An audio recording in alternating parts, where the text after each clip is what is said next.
All right, I'm going to take a second to talk about the equipment required to confidently conceal carry on a regular basis. We're going to be looking at this through three lenses: comfort, consistency, and concealability. Comfort's kind of obvious. If it's super uncomfortable, the likelihood of you carrying every day is going to lessen, so it needs to be as comfortable as it can. But you do have to remember that carrying a firearm is supposed to be comforting, not comfortable. But we can do a couple things to make it more likely that you carry on a regular basis. Consistency is twofold. You want to consistently carry, and you want your firearm to be in the same spot on a regular basis, no matter what you're doing or how you're moving, to increase the amount of comfort. And concealability. You're concealed carrying for a reason. You don't want to be highlighting the fact that you are carrying a firearm to the public. Most people aren't technically looking for it, and it's not super obvious to a majority of the population, but you still are concealing, so you want your firearm to be concealed. The first thing is pistols. This is a Glock 19. It is a very popular concealed carry pistol. What you're looking for in a firearm is you want to go as small as you can without sacrificing too much of its shootability. Typically, the smaller you go on a handgun, the less comfortable it is going to be to shoot, but the easier it is to conceal and the more comfortable it is to conceal. So you're going to have to play around with that for a little bit.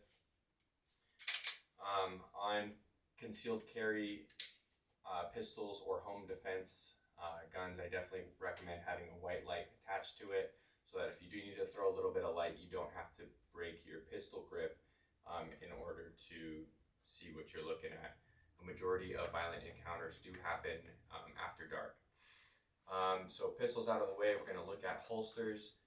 Holsters do a couple things. It's going to increase the consistency by keeping it in the same place. And then it's going to increase its concealability a couple ways. One is the claw here. The claw is going to push against your belt and push the grip into your stomach, and that increases the concealability. The grip is definitely one of the things that is going to print the most, so you want to try to hide that where you can. I like having two clips that are a little bit further apart. That keeps it from rotating and shifting and moving, and that increases the comfort and consistency of placement. Most important thing that a holster does, and why it is a non-negotiable, is that it covers the trigger guard. Most pistols don't have an external safety, so the holster becomes the safety, and as long as you don't pull the trigger, the gun doesn't go off. They don't shoot themselves, and that's how I answer it when people ask me how I'm comfortable with it pointing at my junk. Anytime I am holstering or reholstering, my finger is off the trigger. I make sure that there is nothing impeding the gun from going into the holster safely, and I go in slow. Fast out, slow in. You should never really be in that much of a rush to put the gun away. Next thing is going to be a belt. We are looking for stiffness and adjustability. The stiffness we're referring to is the lateral stiffness here. You shouldn't be able to pinch the belt and have it fold on top of itself, and that helps support the weight of a gun, and it keeps the gun from bending and bowing out, again increasing the concealability. Next thing, adjustment. This is a Core Essentials belt. I like this one quite a bit. The adjustment is real nice because as you sit down or move throughout the day and you want to make it tighten it or loosen it, you can. When I sit down, press this button and it loosens, taking pressure off of my stomach from the gun. And then when I stand up and I'm moving around, you obviously want that to be a little bit tighter and more concealed, and you just push it in. It's really important that you can do both of these actions without taking or exposing your firearm. I always like to have a white light in my pocket whenever I have a firearm on me, because you can't necessarily take your gun out in the grocery store to see, what's around the corner. Well, you can. Don't do it though. I like to have a white light on me whenever I have a firearm, because one, it can be a deterrent. If someone's walking towards you, you can shine them, let them know that they have your attention. Two, you can't always pull out your firearm to use it as a flashlight, and you'd be surprised how often you pull this out on a regular basis just because it's in your pocket. And no, your iPhone flashlight does not count. I don't know how that light is so bad. It only lights up 2 feet in front of you, and it's just spilled. There's no spotlight on it. It's embarrassing. You don't have a flashlight, all right? Get one. Alrighty, there's a couple reasons that I prefer to conceal carry my firearm in the appendix carry, which is the 12 o'clock directly in front of me, over any other positions. First, I think it's the most comfortable, and it also is the most concealable. And then it also allows me to have two hands here. If it's in the small of my back, like at the 4 o'clock position, and it's printing, I don't think it'd be very difficult for somebody to take that firearm from me by pulling my shirt up and then blocking my hand and grabbing the firearm. And that sounds like the worst case scenario. Versus here, if somebody wants to wrestle a little bit, I think I got a better chance at that. It also allows you to draw from any position. Here I'm sitting in my car, and if it was on my side or on my back, it'd be very difficult to get to. Versus here, I can clear my garment, get a good grip, and I can shoot.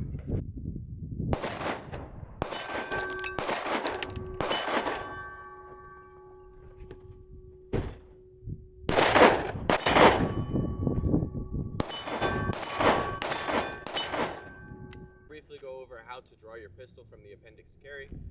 First thing you obviously have to do is you have to clear your garment. So I'm going to take my left hand, grab as much material as I can, rip it up, and I want to over exaggerate this so that there's nothing in the way here when I'm grabbing my pistol. And my right hand is going to grab my pistol with my thumb going over my sights, and I use that as an index so that I'm consistent every single time. And as I pull it out, my thumb is going to come over the top, and it's going to point forward, and it's going to start my thumb's forward grip. So we're here, and I'm going to meet up with the pistol, and I'm going to roll my wrist forward so that both of my thumbs are forward, and that's the thumb's forward grip. So from the holster, clear garment, grab pistol, roll thumb forward, meet hand, roll thumb forward. And I want to try to get my sights on target back here. Okay, and then the more that you practice, the less effort it's going to be to point shoot, which is just naturally have the gun go where you are pointing. So what I'm doing now is dry firing, and this is something that you can do at home for free, and that is just practicing getting your gun out on target without any live ammunition. It is especially important when you're at home. Okay, a couple more. Boom, boom. So we're gonna go live. I have a round in the chamber, and every time that I am holstering, I'm going to make sure that there is nothing impeding the holster or impeding the gun from going into the holster safely, because the only way to shoot yourself is to pull the trigger. Don't pull the trigger when you're drawing, or yeah, don't pull the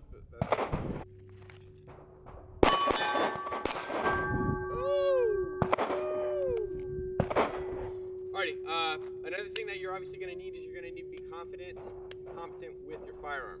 Now that's not to say that you need a sub-second draw to safely and confidently carry your firearm, but you do need to be practiced enough to be able to get your firearm out and shoot a target, and that requires practice. Like I stated previously, dry fire I think is the best way to do that because it's free. You can do it at home. It's going to be fun. About is ammo selection. You're going to want a high quality hollow point for your carry gun. The reason being is a lot of the ball ammunition will go through somebody, and you're responsible for every round that leaves your gun, and you don't want to shoot the bad guy and kill the baby behind him. What a hollow point does is when it makes impact with the target, it's going to open up, one, causing more damage, which unfortunately you want, and two, it's going to make sure that all of the energy goes into the person and it doesn't go through them. Thank you for making it to the end of the video. We briefly went over a couple of the tools that are necessary to carry on an everyday basis. But above all else, make sure that you are getting the practice and the reps in that you need, and the easiest and the cheapest way to do that is through dry firing. I like to keep my gun on me when I'm home, walking around doing chores, unloaded obviously because I'm going to be dry firing, and I just find random targets Make every light switch absolutely terrified of you every time you walk into a room, and just practice the motion. Go slow, go fast. Make it a game. Yeah, that was just an introduction. I'll be putting out a video of a couple drills that you can do at home and at the range to increase your confidence.